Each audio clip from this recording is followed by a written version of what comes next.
KCR sir ఏడుంటాడంటే Erravelli బాయికాడ అని సాఫ్ సీదా చెప్తారబ్బా.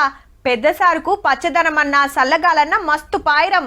ముఖ్యమైన పనుంటే తప్ప ఫామ్ హౌస్ కాంచి రాడు. లీడర్లే ఆడిపోయి మాట్లాడొస్తారు. అప్పుడు పవర్లున్నా ఇప్పుడు ప్రతిపక్షంలున్నా పెద్ద మనిషిది ఇదే తరిక. అయితే సార్కి ఇప్పుడు పానం సుస్తయింది. కేసీఆర్ సారు ఇయాల సూత దావకండ్లనే ఉన్నాడు. పానం బాగలేక నిన్న ఓ ప్రైవేట్ దావకండ్ల షేరికైతే టెస్టులు చేసిండ్రు. షుగర్ ఎక్కువైందట, సోడియం తక్కువైందట. అవన్నీ కంట్రోల్ చేస్తానికి ట్రీట్మెంట్ నడుస్తుంది. నెలకో పారొచ్చి చూపించుకొని పోతుండే. ఈ తాపకు అడ్మిట్ అయ్యే వరకు పార్టీ లీడర్లంతా దావకనకచ్చిండ్రు. ఈ టైంలో సుత వ్యవసాయం గురించి, రైతుల గురించి, యూరియా కొరత గురించే మాట్లాడిండట సారు. ఆయన చేసిన అభివృద్ధి తప్పకుండా భగవంతుడు ఆయనకు 100 ఏళ్ళు తప్పకుండా కాపాడుతాడు. తప్పకుండా మళ్ళోసారి తెలంగాణకు సీఎం అవుతాడు. నేనే టిఫిన్ చేసిన సార్ తోటి మంచిగా ఉల్లాసంగా మాట్లాడినాము, నవ్వుకుంటూ మాట్లాడినాము. సారు కోసం పూజలు సుత నడుస్తున్నాయి.